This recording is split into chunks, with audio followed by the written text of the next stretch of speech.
del asunto, que es nadie menos que el ministro Luis Carranza, de Economía y Finanzas, ministro de Economía y Finanzas de Perú. Señor Carranza, ministro, bienvenido a Economía y Finanzas. Muchas gracias por la invitación, Alberto. A ver, dígame, ¿qué es este instrumento que acaban de lanzar y para qué sirve y por qué es importante? Bueno, en primer lugar, el Perú es una de las economías más dinámicas de la región, pero hasta este momento no existía un instrumento que pueda atraer las inversiones en el mercado global.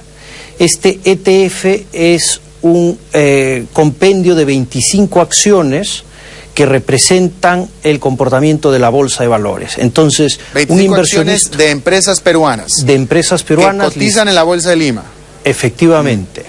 Entonces, cuando un inversionista quiera comprar Perú, quiera arriesgar en Perú, crea en Perú, ahora tiene un instrumento listado en la bolsa de Nueva York para poder hacer su inversión. Ya, y este instrumento se cotiza como si fuera un fondo de inversión, un fondo mutuo que se le conoce. Efectivamente. Nada más es eso. Ok, perfecto. ¿Hay algunos datos sobre la aceptación que tuvo este instrumento en esta jornada primera? Los números lucen bastante positivos y lo que se espera es que siga incrementándose el volumen de este ETF. Ya, bueno, vamos a hablar entonces directamente de allá de Perú. Como usted dijo, pues efectivamente una economía bastante dinámica. Hay que decir de Perú que es el país que este año, de los grandes, más va a crecer en términos económicos dentro de toda la región, de toda América Latina, de hecho de todo el continente, con un crecimiento estimado de 2,4%, que no es mucho, pero tomando en cuenta que el resto de la América Latina va a estar en crecimiento negativo, pues definitivamente es estelar para Perú. Pero también hay que decir que el año pasado Perú creció 10%, de tal manera que crecer el año pasado 10% y nada más 2,4%, como que se ve bastante brutal la caída, ¿no, ministro? Se explica porque la economía peruana es una economía que se abre al mundo y efectivamente si el mundo entra en recesión, parte importante de la manufactura cae. Pero lo crucial para nosotros es que el crecimiento, aunque bajo, sigue siendo positivo. Pero ahora dígame una cosa, tengo aquí yo algunos datos que me están diciendo que 2 trimestres consecutivos en Perú, que fue el cuarto del año pasado y el primero de fueron de crecimiento negativo, lo que pondría a Perú técnicamente en recesión. ¿Es correcto esto? No, no es cierto. El primer trimestre de este año el crecimiento fue bajo, de 1,8%. El crecimiento del cuarto trimestre estuvo cerca a 5%, todo esto comparado contra el mismo trimestre del año anterior. Y esperamos un segundo trimestre bajo relativamente, cercano a 0%. Y una recuperación importante para la época en la segunda mitad del año.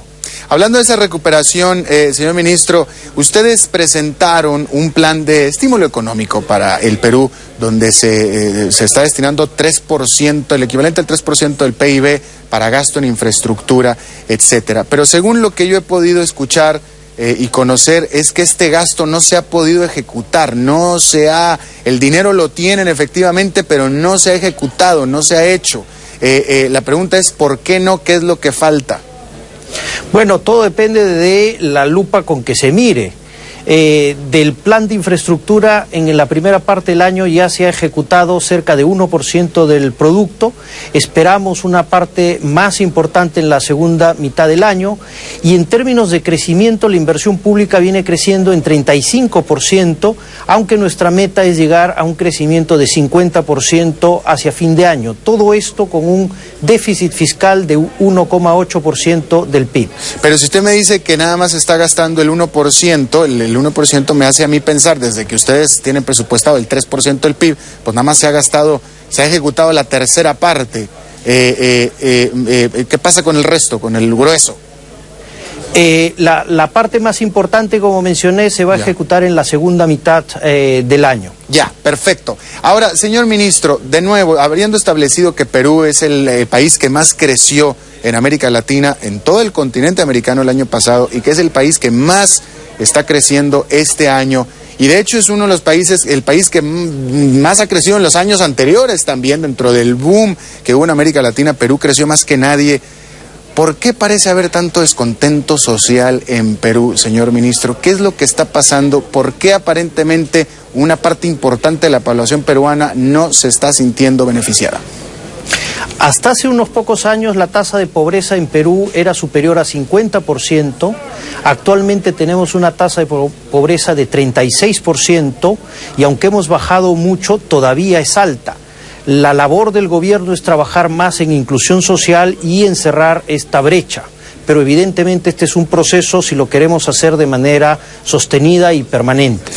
Me refiero concretamente a las protestas y bloqueos que hubo recientemente por parte de grupos indígenas, y la pregunta es si este crecimiento tan importante y este avance sobre la pobreza tan importante que ha tenido Perú se ha dado precisamente producto de inversión, de mercados abiertos y etcétera.